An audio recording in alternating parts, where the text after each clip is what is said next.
My name is Stefan Lanka. Yes, and you are a virologist. I'm a virologist. Okay, Mr. Lanka, what made you come to the conclusion that there is no such thing as the measles virus after all? Well, mainly two things. I recognized how biology works, how life forms, what mechanisms brought us into being, what makes a disease form, how we can get back to health again, and there is no room in there at all for something like a pathogenic virus. That would be the answer to your question. How I came to this conclusion and why I'm positive about my findings, the second part of the answer. I myself am a virologist.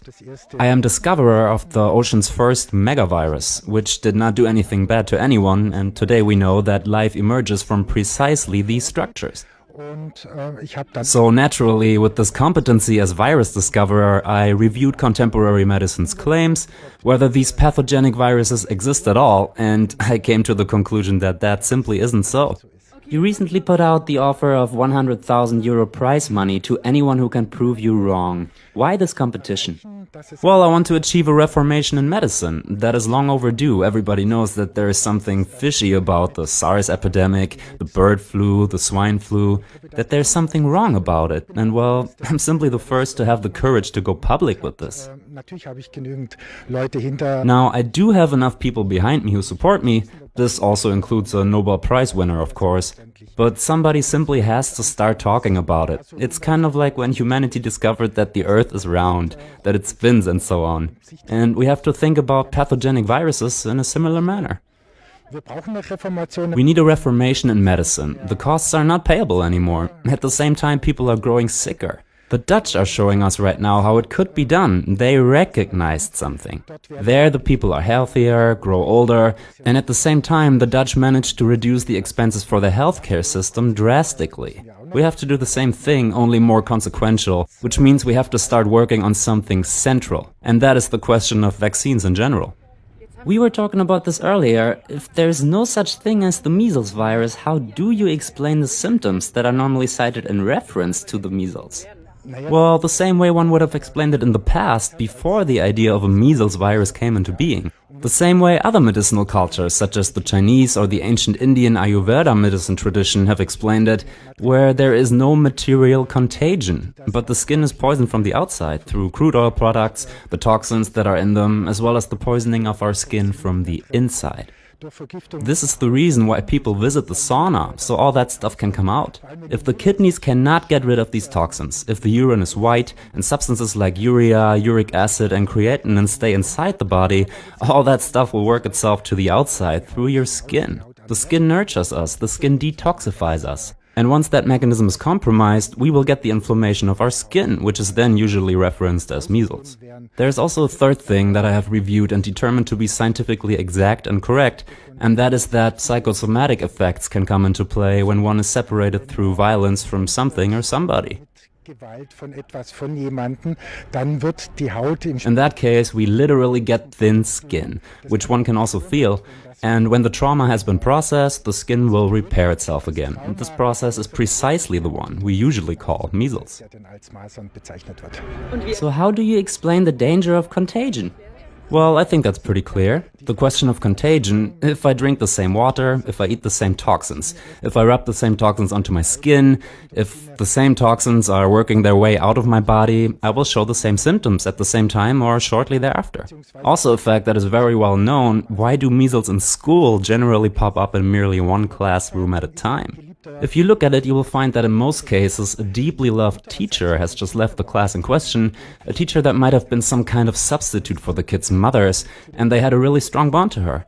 And then the strong contact suddenly breaks off. Well, once a new teacher comes in, she forms a new bond with the kids and they trust her, the skin will repair itself and we will see the measles emerge. Well, there's one young physician from Hamburg who purports that he has proven the existence of the measles virus after all, and is now demanding you pay him the €100,000 prize. Why do you not recognize his proof as such? What is the problem there?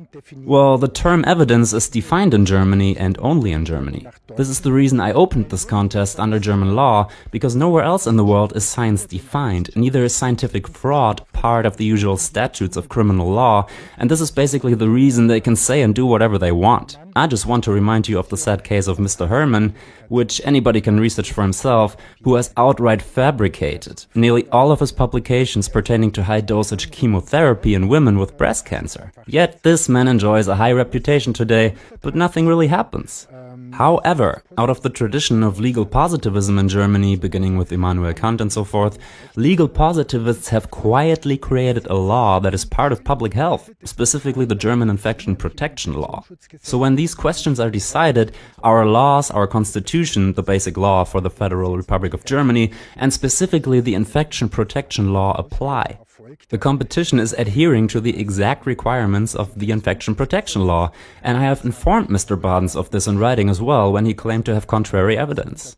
Unfortunately, he suppresses this information in public, and once the civil law process is over, we will ask a court to determine legally what exactly this Mr. Badens has done here.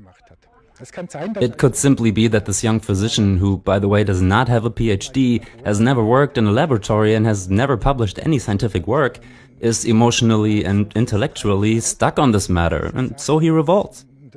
I have to insinuate that he takes this topic very seriously and in earnest, but so do I. However, I do expect a certain level of discernment, contemplation and tranquility of a young adult, specifically a physician. Moreover, I do expect that he does not take his views into the public prematurely. I don't like that at all.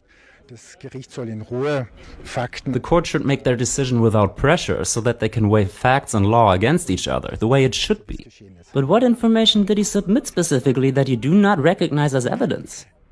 He has sent me publications that, firstly, anyone who is capable of the English language can verify, because they are all published in English. And you will find that there is no evidence in there for the existence of a virus, for the isolation of a virus, nor for the characterization of the actual elements of a virus.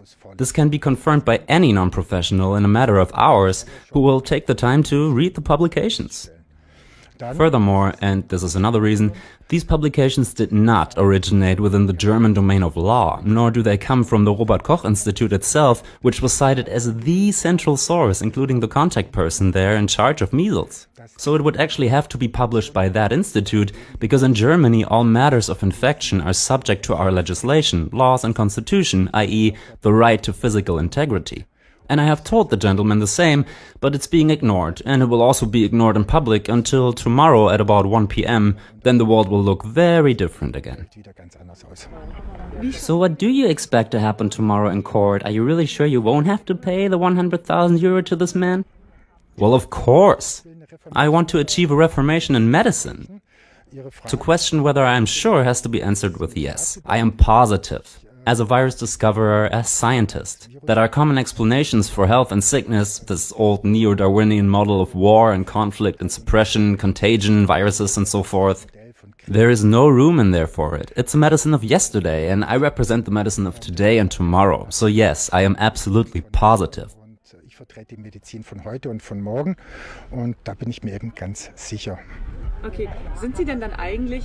Okay, so you are not against the designation measles, you are against the claim that it is caused through a virus. Exactly. Because the sickness that emerges seems to be really real, obviously. Yes, your question about the pathology of measles, about the designation, is very correct. It is one of the diseases that has been very accurately defined in a medical sense, very exact. It's a maculopapular inflammation. However, viruses are always cited as the exclusive single cause of it. But scientifically speaking, that was not true in the past, nor today.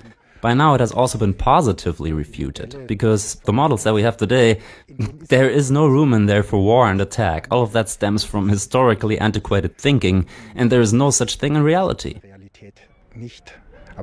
But your question was correct in helping to clarify what measles are. Thank you very much. Yes, of course measles exist as a sickness, and if it affects the whole body, it can become too much for the organism, so that one is obligated to be treated. All of that is correct. Thank you again for this clarification, because sometimes people claim that I would deny the symptoms or even the very existence of the disease. Okay, you're not doing that. I'm not doing that. You understood me very correctly. Right. So treating measles with antibiotics is not really your issue then? Or is it? How do you think measles should be treated?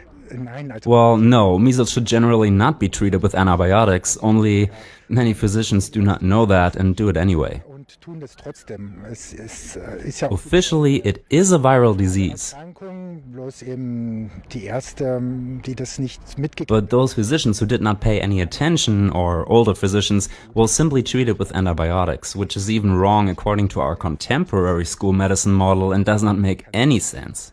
And how should it be treated? Well, you have to look for the causes. The question cannot be answered in general. Any human will have individual causes. Is it a poisoning from the outside, from the inside? In what condition are the kidneys? This is always the most important thing to look for, just like within Chinese medicine.